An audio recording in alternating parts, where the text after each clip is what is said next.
Coach Corey Wayne, and this is my video coaching newsletter. And the topic of today's newsletter is going to be wise words from wise people. Well, as I was trying to come up with what I wanted to talk about today, I thought I'd take a little bit of a detour and talk about some things that are obviously going on for us here in the States. And what I did is I put together a compilation of several dozen quotes that I've got probably 20 pages of quotes on anything and everything from our founding fathers talking about the banking system to personal freedom and responsibility to stuff from Tony Robbins. Just basically some of the best self-help quotes that I've accumulated over the past 20-something years, 25 years plus of my adult life. And I like to share with you because they all tend to center around the theme of personal responsibility, freedom, and basically your own responsibility for your success, your happiness, and your freedom. One of my favorite quotes that I have on my website and on the back of my book is by Thomas Jefferson. And it says, "Enlighten the people generally, and tyranny and oppressions of body and mind will vanish like evil spirits at the dawn of day." And I really love that quote because to me that really, in a nutshell, is what my life's about and what my purpose and my mission is to teach things that I know that the average person doesn't know, so the people watching this and applying these things can improve the quality of their lives. Because if I can help somebody improve the quality of their life, then not only does it make their life better, but it makes the lives better of every single person that they impact and touch in their own world. And by having more people be successful and happy and doing things that they love and having good quality relationships, doing things that they really enjoy for a living and taking better care of their bodies, we're just simply going to have a much better, much more balanced society and no longer tolerate these fucking ass-licking, phony-ass politicians that are constantly selling us a load of bullshit. And if you've been paying attention to the news for the past few weeks, at least for those of us who are Americans, there's been a lot of talk about Obamacare and the implementation of it, and the fact that pretty much everybody in the media is now starting to see that this guy is totally fucking incompetent. He's a snake oil salesman. I mean, this Obamacare, you look at the original Constitution that formed this beautiful republic of ours that we have, it was only a few dozen pages or so. But they passed this Obamacare legislation. It's like 10,000 plus pages of stuff that the only way you can really understand it is if you're an attorney and you understand how to speak the lingo. And it's actually written by the insurance companies. And not only does our president say, oh, well, this is going to, can't let the insurance companies no longer run things and screw us over. And like, they're the ones that wrote the fucking thing. It's like, hello. And it's like, I remember Nancy Pelosi was the leader of the House back when they passed it, was giggling and laughing. We have to pass it in order to find out what's in it. Because the night before they voted on it, they didn't even have a full 24 hours to review this 10,000 page document. And they voted on this fucking thing and it became law. None of them fucking read it.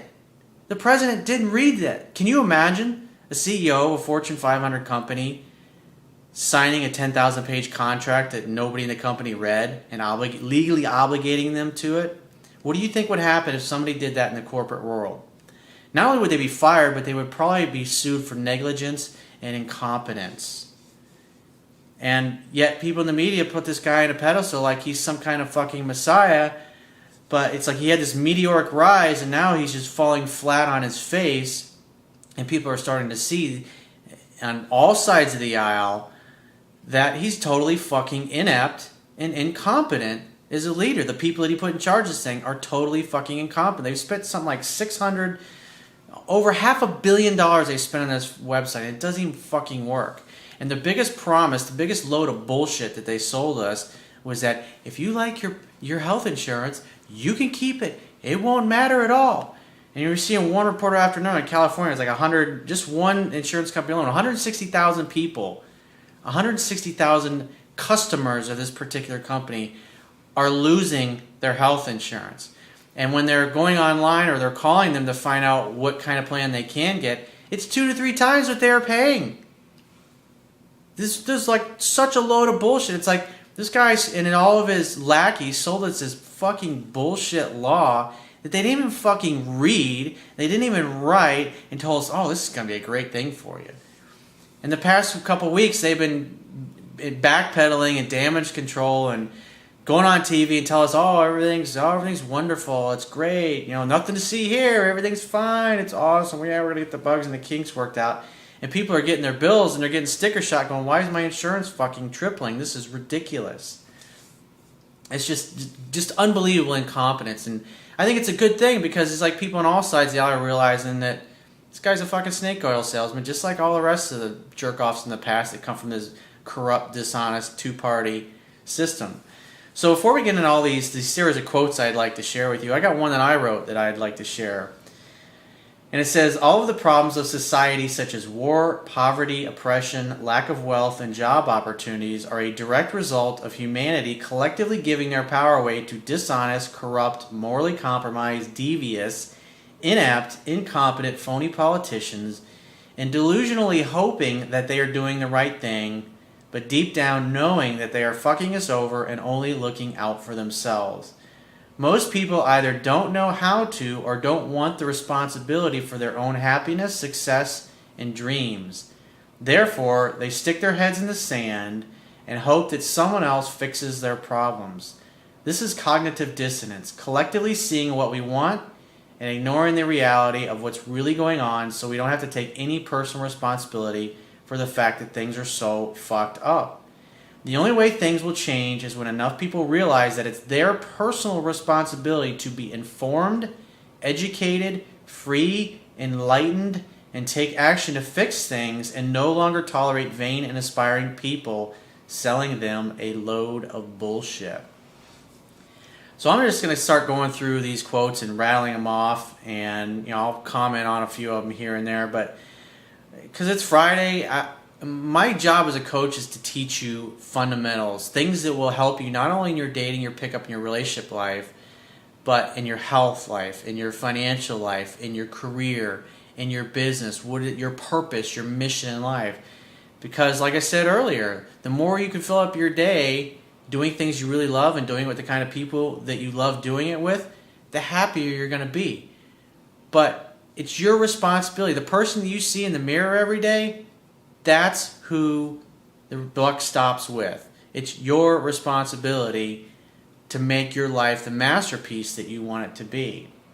And so this first quote I want to share is from Samuel Adams. He was one of our founding fathers, and this is from 1776, obviously, when the Declaration of Independence of the United States of America was first written. And he said, if ever a time should come when vain and aspiring men shall possess the highest seats in government, our country will stand in need of its experienced patriots to prevent its ruin. I mean, that totally describes what is fucking going on. And it's not only in the United States, it's pretty much every government around the world has a problem with dishonesty and corruption. No country's government is immune from it. It's the same type of political class of people. Harvard, Princeton, Yale, Oxford, they all go to the same Ivy League universities. And they all get this godlike complex that they think because they went to an Ivy League university that they're fucking smarter than all the rest of us. And they're a bunch of goddamn fucking buffoons. I mean, Barack Obama, he never ran fucking anything in his whole life. And people were going, oh, I can't believe this is so fucked up. He's never run a business. He's never run a company. He and his wife both got fucking disbarred. Because they're fucking dishonest. It's like, hello, and we elected a president, be like, oh, he's the Messiah, I think. The guy is fantastic at reading a teleprompter. Other than that, he's as useless as tits on a boar hawk. I'm sorry to say it, but that is the reality. And here's one.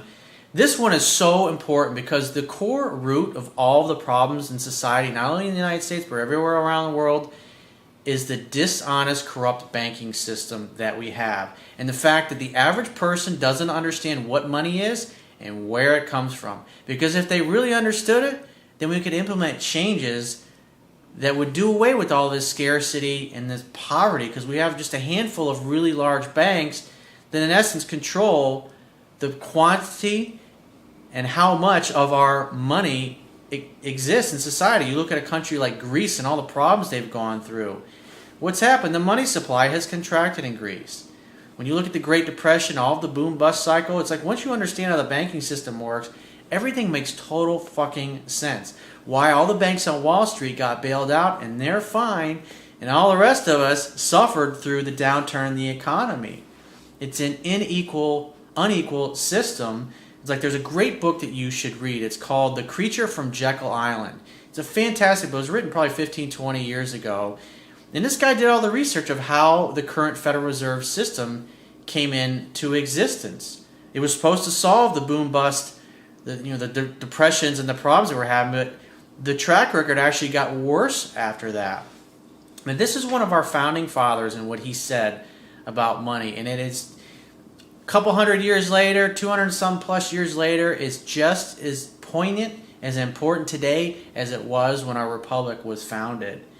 And he says, all of the perplexities, confusion, and distress in America arises not from the defects of the Constitution or Confederation, not from want of honor or virtue, so much as from downright ignorance of the nature of coin, credit, and circulation. This one's from Thomas Paine. It is the duty of the patriot to protect his country from his government. This totally describes politicians. This is from Dostoevsky. A man who lies to himself and believes his own lies becomes unable to recognize truth either in himself or in anyone else. This one's Will Smith. Too many people spend money they haven't earned to buy things they don't like to impress people. Too many people spend money they haven't earned to buy things they don't want to impress people they don't like. This one's from Aristotle, thousands of years old. The best friend is the man who is wishing me well, wishes it for my sake. A lot of people in politics and government are always selling a line of bullshit. Oh, I'll take care of you, don't worry. And they're only looking out for themselves. They don't fucking give a shit about anybody else. This is from President Calvin Coolidge. This was an American president in the early 1900s, I believe it was. I want the people of America to be able to work less for the government and more for themselves. I want them to have the rewards of their own industry. This is the chief meaning of freedom. This is from Einstein. Unthinking respect for authority is the greatest enemy of truth. This is from George Washington, the very first president of the United States. And this is so fucking true. And you can so see this in what's going on now, not only in the United States, but all governments around the world. Government is not reason. It is not eloquence. It is force. Like fire, a troublesome servant and a fearful master. Never for a moment should it be left to irresponsible action. How responsible is it when all of our members of Congress and the Senate vote on a 10,000 piece of legislation that none of these fuckers have read? You call that responsible action? I think fucking not. And you see this fucking train wreck that we're having now, and the fact that all of our insurance is going up. And oh, by the way, I don't know if you've noticed, which has also been in the news, that all of these healthcare insurance companies are posting record profits. And they wrote the legislation that was supposed to rein these guys in. Isn't that what Barack Obama told us? Yeah. Who do you think he's fucking working for? He's working for whoever fucking gives him the biggest amount of campaign contributions. That's definitely something to think about. This one is from Adrian Rogers, and this is from 1931. He says, you cannot legislate the poor into prosperity by legislating the wealthy out of prosperity. What one person receives without working for, another person must work for without receiving. The government cannot give to anybody anything that the government does not first take from somebody else. I read a quote a while ago, I can't remember who it's from. It says, everything that the government has is stolen. When half of the people get the idea that they do not work because the other half is going to take care of them, and when the other half gets the idea that it does no good to work because somebody else is going to get what they work for, that, my dear friend, is the beginning of the end of any nation. You cannot multiply wealth by dividing it. This is from Karl Marx, the founder of communism. The oppressed are allowed once every few years to decide which particular representatives of the oppressing class are going to represent and repress them. And this is from Martin Luther King. To ignore evil is to become an accomplice to it. This is from George Orwell. In a time of universal deceit, telling the truth becomes a revolutionary act. This one's from Gandhi. The difference between, I love this one. The difference between what we do and what we are capable of doing would suffice to solve most of the world's problems. This is from Nelson Mandela. It's such a good one. There is no passion to be found in playing small, in settling for a life that is less than what you are capable of living. This one's from Christopher Morley. He lived in 1890 to 1957. There is only one success: to be able to spend your life in your own way. And thankfully, that's what I get to do day in and day out. And that's one of the reasons why I'm smiling so much on camera, is because I'm really fucking enjoying my life. I mean, I have my ups and downs just like everybody else, but I am the happiest that I've ever been. I mean, it's just, without having business partners or other people having their opinion of what I should and shouldn't do, it's just like, it just feels amazing to wake up and say, I'm going to lay here for another hour and fuck it. Or to say, I'm going to stay up till 3 in the morning because I can. It's beautiful. And everybody that's watching this, I want you to have the same things. And that's why I share all the things that I do. This one's from Ronald Reagan. He was like, when I was a kid growing up when he was president, I always felt like he was like a loving grandfather. Not that he was perfect, but he's certainly a much better president than we've had in a long fucking time. He says, to sit back hoping that someday, some way, someone will make things right is to go on feeding the crocodile, hoping that he will eat you last. But eat you he will. This is from General Dwight D. Eisenhower. He was the Supreme Allied Commander of all armed forces during World War II. He was the one that was the architect of the D-Day invasion that eventually liberated Europe. And he was also a 2-term president after the war, after World War II. He says, history does not entrust the care of freedom to the weak or timid. And this is from General Omar Bradley. He was one of our greatest generals during World War II, also one of the leaders of the D-Day invasion. He says, wars can be prevented just as surely as they can be provoked. And we who fail to prevent them must share the guilt for the dead. That's definitely something to think about. This was from Gandhi. Civil disobedience becomes a sacred duty when the state becomes lawless, or, which is the same thing, corrupt. Here's another quote from thousands of years ago. This is from Tacitus. The more corrupt the state, the more it legislates. Congress is legislating into existence hundreds of laws, thousands of laws on a yearly basis. Shit that none of these fuckers have even taken the time to read. That is definitely something to fucking think about. This one's from Tony Robbins. Lead a life of your own design on your own terms, not one that others or the environment have scripted for you. I love that one. This is from Jerry Rice, Hall of Fame NFL wide receiver, one of the greatest to ever play the game. This man was an absolute master of his craft. Today I will do what others won't, so tomorrow I can accomplish what others can't. It's one of the reasons why I do videos day in and day out. Almost every fucking day I'm publishing a video, and there's a reason behind that. Not only do I love what I do, but there's a fucking reason. And this next quote's really good. Edward Everett Hale. I am only one, but I am one. I cannot do everything, but I can do something. And I will not let what I cannot do interfere with what I can do. And what I can do, I ought to do. What I ought to do, by the grace of God, I will do. This is from Pierre Joseph Proudhon. I should say. To be governed is to be watched over, inspected, spied on, directed, legislated over, regulated, docketed, indoctrinated, preached at. Think of our current our president who's always preaching at us like he knows better. Give me a fucking break. Controlled, assessed, weighed, censored, ordered about by men who have neither right nor knowledge nor virtue. That is so fucking true. This is from John Wayne, a great American actor.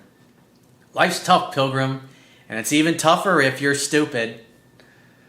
This is from Marcus Luttrell, who was a Navy SEAL who wrote the book Lone Survivor. Fucking badass, all around, awesome fucking dude. Total alpha male, family guy, great fucking patriot. And I thank God that we have lots of guys like him around. He says, the real battle is won in the mind. It's won by guys who understand their area of weakness, who sit and think about it, plotting and planning to improve, attending to the detail. They work on their weaknesses and overcome them because they can. Gives me a fucking heart on just reading that. This is by Dr. Wayne Dyer. The more you work at just being yourself, the more likely you'll feel purposeful and significant in your life. This is Dale Carnegie. Most of the important things in the world were accomplished by people who have kept trying when there seemed to be no hope at all. This is from John D. Rockefeller. Not that I'm a fan of his family, but he knew how to succeed.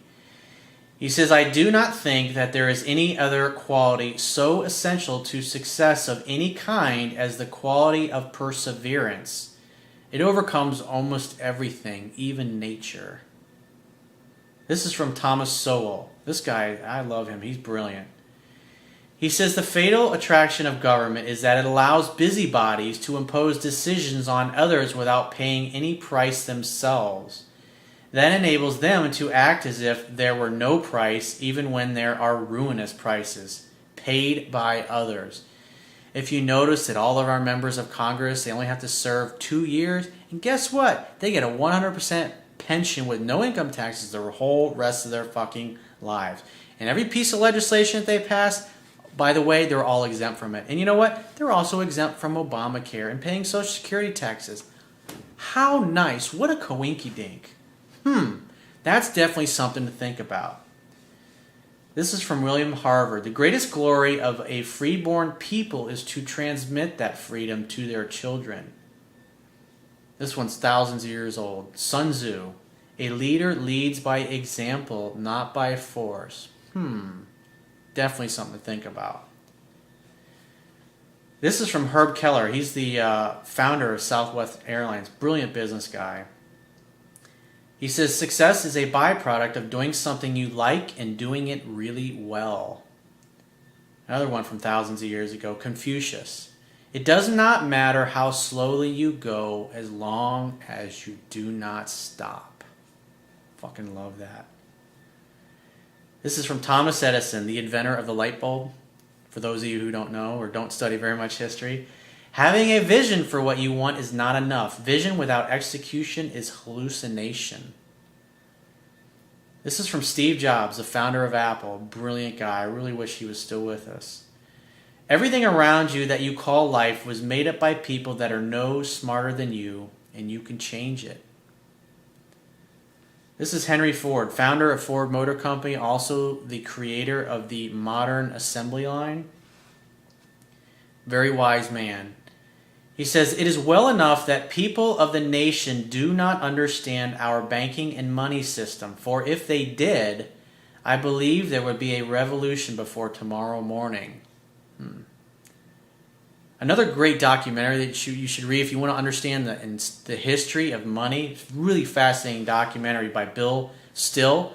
It's called The Secret of Oz. Fantastic. You can find it on YouTube. It's an outstanding independent documentary, and that will really fucking open your eyes. This is from Major L.L.B. Angus. The modern banking system manufactures money out of nothing. The process is perhaps the most astounding piece of sleight of hand that was ever invented. Banks can in fact inflate, mint, and unmint the modern ledger entry currency. Banks create money out of thin air. That's where all the money comes from. The only thing that fucking matters is who controls the quantity of the printing of any nation's money supply. Who was it? Rothschild, the Rothschild banking family, who was the creator of the modern banking system we had 200-300 years ago, whatever it was. He said, if you give me control of the printing of a nation's money supply, I care not who writes the laws. That's definitely something to think about. I mean, think about it. If you got a printing press and you can create money out of thin air and lend it to whoever the fuck you want, follow the money. It all makes sense when you follow it. Everything that happens for a reason. And once you understand how the monetary system works, the stock market going up and down, the boom-bust cycle of the economies around the world, it all makes sense. And you can see it fucking coming. This one is from a former professor of economics at Harvard in his book Money, Whence It Came and Where It Went. John Kenneth Galbraith. The study of money above all other fields in economics is one in which complexity is used to disguise truth or evade truth, not reveal it. The process by which banks create money is so simple the mind is repelled. With something so important, a deeper mystery seems only decent. Quantitative easing, all those clever, flowery bullshit words that the people in the banking system use, and they're like, people, you hear those words, you're like, oh, that just sounds too complicated. It's really simple. Banks create money out of thin air and lend it at interest. So in the United States, if a bank has $10 million in depositors' money, I mean your money, my money, and the rest of the people that keep their money at that bank, if they have 10 million, they can create 10 times that out of thin air. In other words, if the bank has 10 million in deposits, they can create up to 100 million out of thin air and lend it at interest. What a fucking racket. Can you imagine? Why do you think banks have all the granite and the marble and the glass and the brass? That's something to think about. This is from Karl Marx writing in the Communist Manifesto in 1848. Money plays the largest part in determining the course of history. This is from Abraham Lincoln. When he went to the bankers to finance the Civil War, they said, we want 30%. And he said, you're out of your fucking mind. He printed greenbacks. He says, the government should create, issue, and circulate all the currency and credits needed to satisfy the spending power of the government and the buying power of consumers. By adopting these principles, the taxpayers will be saved immense sums of interest. Money will cease to be master and become the servant of humanity. This is from Reginald McKenna, chairman of Midland Bank, addressing stockholders in 1924. I'm afraid the ordinary citizen will not like to be told that the banks can do and create money, and they who control the credit of the nation direct the policy of governments and hold in the hollow of their hand the destiny of the people. This one is from John Adams, one of the founding fathers of the United States of America. And this is from Thoughts on Government, 1776. What a great fucking year that was. Government is instituted for the common good, for the protection, safety, prosperity, and happiness of the people, and not for profit, honor, or private interest of any one man, family, or class of men, political class. Therefore, the people alone have an incontestable, unalienable, and indefeasible right, which means it is God-given. It cannot be separated from you, to institute government and to reform, alter, or totally change the same without their protection, safety, prosperity, and happiness require it. Our founding fathers were fucking brilliant. And any fucking jerk-off that says differently is a fucking buffoon or a liar and a coward. This is from President Washington's farewell address. This is the first president of the United States when he was leaving office after 2 terms. September 17th, 1796. However, political parties may now and then answer popular ends. They are likely, in the course of time and things, to become potent engines by which cunning, ambitious, and unprincipled men will be enabled to subvert the power of the people and to usurp for themselves the reins of government, destroying afterwards the very engines which have lifted them to unjust dominion. God damn, that gives me fucking goosebumps. These guys were so fucking brilliant. This is from Joseph Story, Commentaries on the Constitution, 1833. Republics are created by the virtue, public spirit, and intelligence of the citizens. They fall when the wise are banished from the public councils because they dare to be honest, and the profligate are rewarded because they flatter the people in order to betray them. This is what happens when you have politicians that blow sunshine up your ass and you just go, oh yeah, it's my guy, that's my girl, I voted for them, oh yeah, they wouldn't fuck me over. And then they fuck you without any Vaseline right up the ass. This is from Plato, thousands of years ago. One of the penalties for not being involved in politics is that you end up being governed by your inferiors. People go, oh, I don't care about politics. You need to fucking care. This is from Thomas Jefferson. This is a letter to Judge William Johnson, 1823. The states can best govern our home concerns, and the general government our foreign ones. I wish, therefore, never to see all offices transferred to Washington, where, further withdrawn from the eyes of the people, they may more secretly be bought and sold at market. Remember, politicians, they're fucking vote whores. Whoever will give them the most amount of money, that's who they fucking work for on campaign contributions into their political action committees, their PACs. The whole idea is that as Americans, freedom comes from the Lord. It doesn't come from the state, and it doesn't come from any one fucking man. It's a gift from God. It's an inalienable right. That means it cannot be separated from us. It's our birthright when we're born onto this planet.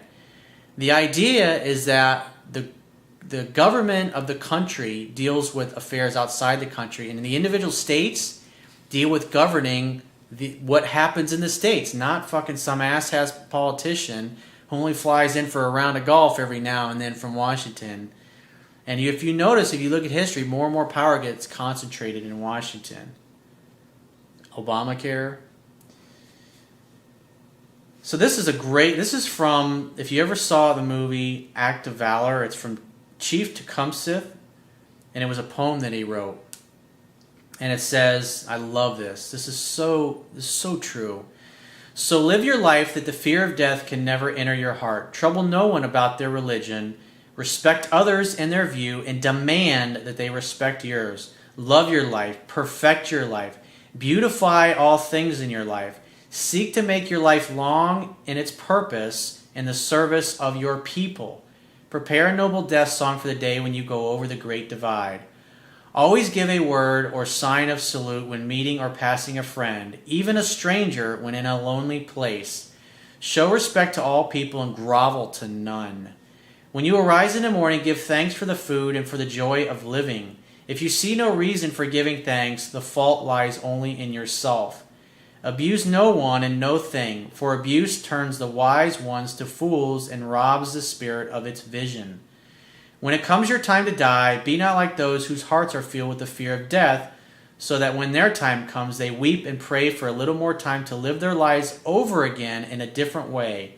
Sing your death song and die like a hero going home. That's beautiful. This is from Steve Jobs, and this is one of the most powerful quotes that I've ever heard on being successful and following your heart. He says, your work is going to fill a large part of your life, and the only way to be truly satisfied is to do what you believe is great work. And the only way to do great work is to love what you do. If you haven't found it yet, keep looking. Don't settle. As with all matters of the heart, you'll know when you find it. And like any great relationship, it just gets better and better as the years roll on. So keep looking until you find it. Don't settle. That was from Steve Jobs' Stanford commencement speech, June 2005. You can watch that on YouTube. It's really powerful. And this is from Don Shula, one of the greatest coaches to ever coach in the NFL. He says, the superior man blames himself. The inferior man blames others. This is from Ralph Waldo Emerson. To be yourself in a world that is constantly trying to make you something else is the greatest accomplishment. And this is a quote on health from Dr. P.L. Clark And he says acidosis, this is all about acid-alkaline balance, and that's one of the reasons why I talk about Dr. Robert O. Young's book, The pH Miracle. If you haven't read it yet, you need to get that book. That book will change your life, and get together with your doctor and your healthcare professional and implement that. And if you don't have a doctor that will support you in that, fuck them. Get somebody who will. Get somebody who's competent, not some fucking fat-ass slob that just wants to give you a bunch of pills to take. Did you know that 50% of all emergency room visits are from adverse reactions to drugs? You ever watch the drug commercials and the list of symptoms and things that may kill you is longer than the list of benefits? That's something to fucking think about. That's really something to think about. Acidosis and toxosis are the primary causes of all disease. Rid the body of these poisons and correct the habits of living, and good health will be regained and maintained. And just as maggots and flies require the filth of the manure pile in which they grow and propagate, so the human organism must become broken down and filthy through bad habits of living before the tissues and juices of the body will permit the harboring and growth of any noxious bacteria. However, in view of the scientific researches which have been cast aside by medicine, it is just as reasonable to assume that the maggots and flies around in a manure pile cause the manure pile as it is to assume that the various kinds of germs found in a thoroughly filthy body cause the condition of ill health. It's all about maintaining the acid-alkaline balance of your body. That is a scientific fact that has been confirmed in the past year and a half by Johns Hopkins University. Everything that Dr. Young has discovered, that all disease of the human body comes from over-acidification of the tissues, has been confirmed by Johns Hopkins University. You need to check that shit out, man. It will save your life and the lives of those you care about. This is from Sun Tzu. This is a great quote on leadership. Regard your soldiers as your children, and they will follow you into the deepest valleys. Look on them as your own beloved sons, and they will stand by you even unto death. This is from Maya Angelou, and I love this quote. She's a brilliant woman. You can only become truly accomplished at something you love. Don't make money your goal. Instead, pursue the things you love doing and then do them so well that people can't take their eyes off of you. This is another one by President Eisenhower. A people that values its privileges above its principles soon loses both. This is from Elaine Maxwell.